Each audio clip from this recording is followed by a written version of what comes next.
எப்படி நடந்தது இந்த மிராக்கள்? யார் ஃபோன் போட்டா இந்த சந்தேகத்தை கிளியர் பண்ணிடுச்சு. நம்ம நாட்டி நம்ம ஃபோன் அடிச்சிருந்தோமே, ஏன் இன்னும் ஃபோன் அடிக்கல?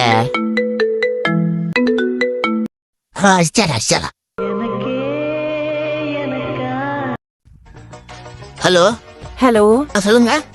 என்ன பண்றீங்க? சாப்பிட்டீங்களா? சாப்பிட்டேங்க. நேத்து நான் சொன்னதை பத்தி ஏதாவது யோசிச்சிங்களான்னு? நீங்க சொன்ன பத்திலாம் எதுவும் யோசிக்கல. எனக்கு ஒரு சந்தேகம், கேட்கலாமா? தாராளமா கேளுங்க. என்ன சந்தேகம்? இல்ல, நீங்க கேட்கற அளவுக்கு, நீங்க கேட்ட பொருள்லாம் வாங்கி கொடுக்குற அளவுக்கு என்கிட்ட வசதி இல்ல, காசு இல்ல.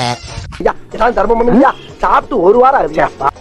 அப்புறம் எப்படி நீங்க எனக்கு ப்ரப்போஸ் பண்ணீங்க? என்னங்க திடீர்னு இப்படி சொல்லிட்டீங்க?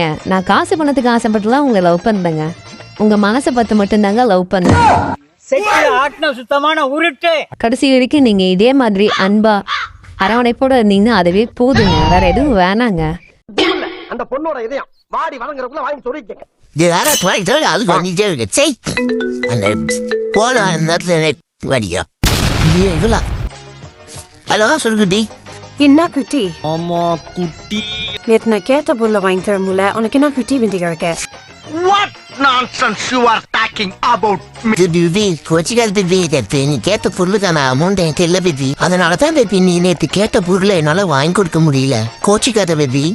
என்ன பேபி, என்ன கேட்ட வாங்குது? ஒரு 2000 ரூபா போட்டு ஒரு லிப்ஸ்டிக் வாங்கி கொடுறான்னு சொன்னதுக்கு வாங்கி கொடுக்க முடியுத? நீ எப்படி என்னைய காலம் பூரா கண்காலங்காம வச்சு பாத்துக்குவ? அதனால பிரேக்கப். எது பிரேக்கப்பா? ஹலோ பேபி பேபி பேபி, அன்னைக்கு என்னன்னா காசுலாம் பெருசு இல்ல, மனசுதான் பெருசுன்னா, இன்னைக்கு என்னன்னா ஒரு லிப்ஸ்டிக் வாங்கி தரலன்றதுக்காக பிரேக்கப்ன்ட்டா. முருகா, இதெல்லாம் நீ கேட்க மாட்டியா? அவ்வளவுதான், கடைசி வரைக்கும் முன்னே தொடச்சிட்டு இருக்க வேண்டியதான்.